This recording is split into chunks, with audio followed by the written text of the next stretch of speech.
Season 7 is shaping up to be one of the biggest seasons of Test Drive Unlimited Solo Crowns Year 2. And in the Solo Club letter we got yesterday, there's a lot of details, not only about the enhanced live events and Solo Pass, but also the official racing center and this. A tease of a vehicle coming in a future season in Season 7. But we have a lot to talk about, so let's talk about what's happening about Season 7 in Test Drive Unlimited Solo Crown. So if you missed it already, there's a new roadmap regarding a TDUSC, and I'm probably going to cover this in tomorrow's video when I talk about houses as well, and well, houses and garages. But right now, seasons will no longer be 3 months. Now, the Season 5 being 5 months is hopefully a one-time thing, so maybe it'll be 4 months, but we're just going to have to wait and see what happens. But in Season 7, there's going to be enhanced Solo Pass and events, JDM cars are going to be arriving, and the official racing center is going to be coming in the mid-season update. So first, let's talk about the live enhancements happening in Season 7. Now, live game interactions such as the Solo Pass, live events, and daily challenges play a crucial role in endgame content for TDUSC, and honestly any game at that. It's something that you see in every game. Motorfest has their events, I forgot what they're called, the summits. Forza Horizon has those weekly playlists. Need for Speed had those events as well, so it's something that is definitely there to help keep players engaged in the content. But the team at KT knows that the Solo Pass progression and live event experience aren't perfect for now, and they only offer new races each week, which is cool, but it doesn't match what the Test Drive DNA has to offer.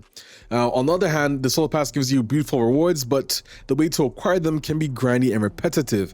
Now, you guys are going to see some stuff from Thibaut, who's the lead UI designer, and there's also Briuk as well, who's the UX and UI designer, which, by the way, a huge shout out to both of them. Sometimes I go to KT, and by the way, some of these images was when I went to Paris earlier this week. Now, don't get me wrong, I know a lot about Test Drive Unlimited Solo Crown and what KT is working on, but every now and then I'll go to Paris and go to their studio, and I'll be hella surprised by the amount of stuff that they're working on and some of the work in progress stuff on UI.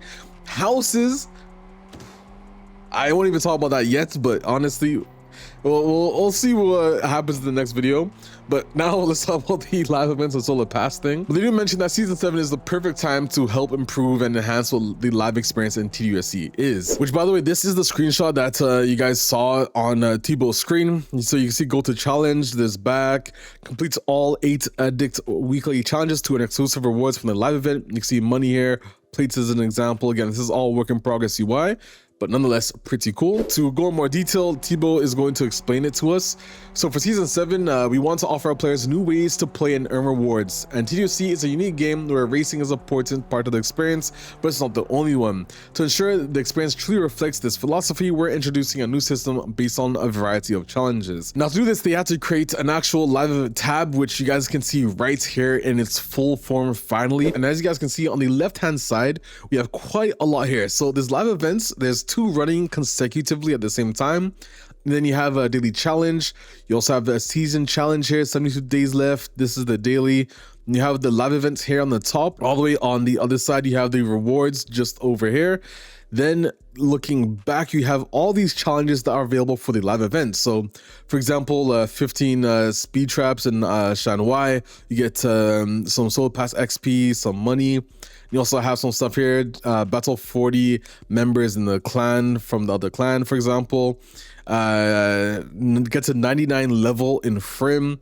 There's a lot here. Earn 1 million in a car in the daily challenge, daily driver category in a Nissan. Bro, reading French and translating to English live is crazy, but I'm so happy I can do it rather than not do it. But anyways, there's other examples as well. Beats 8 Ferrari vehicles with a Lamborghini on races that tore the bro, honestly, I'm done reading French for today, but the point is I know French and I can translate it for you guys. Let's continue on with what Thibaut has to say. So it goes on to say that we're introducing weekly challenges, a series of weekly tasks where you can complete at your own pace throughout the season. Now, each challenge earns you Solo coins and experience for your Solo Pass. With this system, we aim to provide a clear and less repetitive path for your progression in the Solo Pass. Now, bonus rewards also await the most dedicated dedicated players. Now for live events, they introduced live event challenges, which is a new way to complete a wide range of activities. So you do races to fulfill contracts, for example, but also complete your wardrobe and drive specific vehicles. And by completing these challenges, you'll always grant access to exclusive rewards. Now the system also allows them to make each event more unique and a truly immersive experience. And it also goes on to say that regarding daily challenges, they want to make them more engaging and a part of the test drive DNA, which you'll find in 3 new categories from the basis of daily activities. So exploration category, racing category, and lifestyle category. Let's take a look at some more work in progress screenshots of this UI. So we got the season challenges, for example. You got progression through it, through 8. Finish the 8 challenges of the week to obtain exclusive rewards as well, by the way. But yeah, so as you can see, we got some stuff here like frame 99. But the point is that this is part of the seasonal challenge. Then you have this screen here, which is the daily challenge. As you guys can see, so there's 3 challenges you can do, but this part is the most important.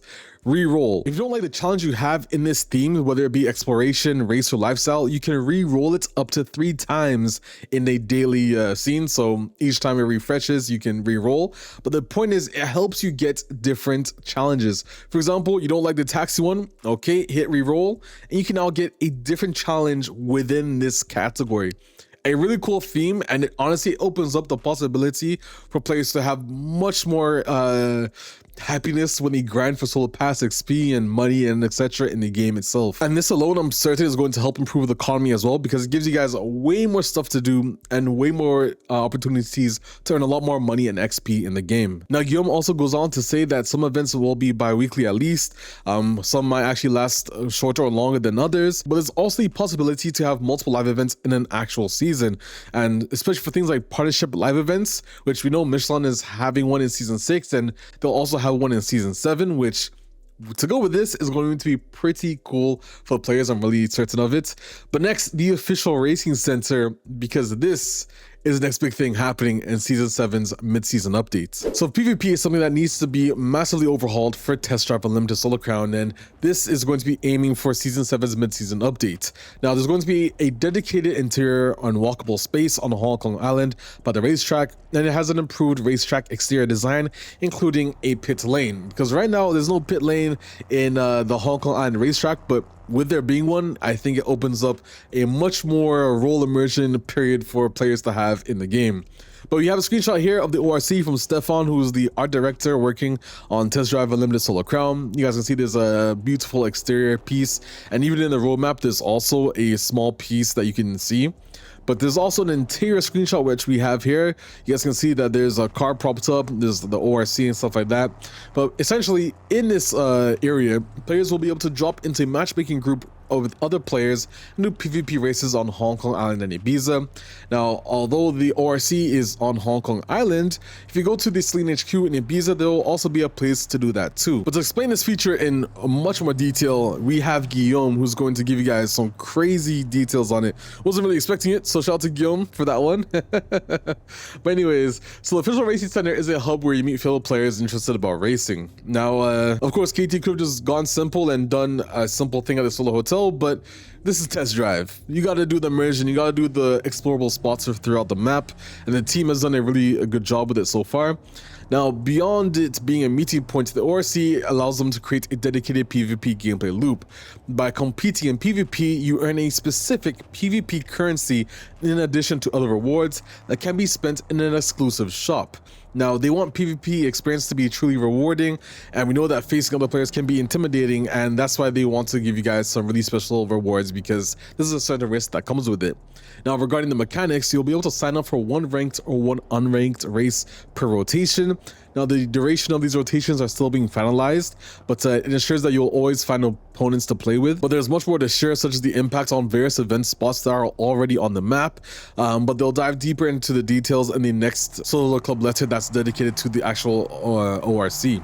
Now, another thing that he mentions is that they're working really hard on it because it isn't a small feature. When you think about how matchmaking and networking works and the whole love areas that players have seen previously, they really want to make sure it's as well polished as possible. But he does give us one last surprise that the ORC might slightly change its name in a later season to fit a better branding. But I don't know what the name is if it's not ORC. Maybe KT are going to surprise us. Every now and then, as I told you guys, I go to KT, I get surprised about the stuff that they're working on. That's everything about the ORC. Now, and last but not least, a carless tease. What is this? Guys, I don't know. I'll never be able to tell you anyways, but essentially, I'll let you guys run wild, but this car was supposed to be in Season 8, but it's planning to come in Season 7 instead, which means one JDM car goes from Season 7 to Season 8, but there'll be more details on this later. And that's everything for Season 7 that we know so far in Test Drive Unlimited Solo Crown, guys. If you did enjoy this video, leave a like and subscribe for more TDC content. I'm NextLevelRacing, and I'll see you guys in another video. I'm out, guys. Peace.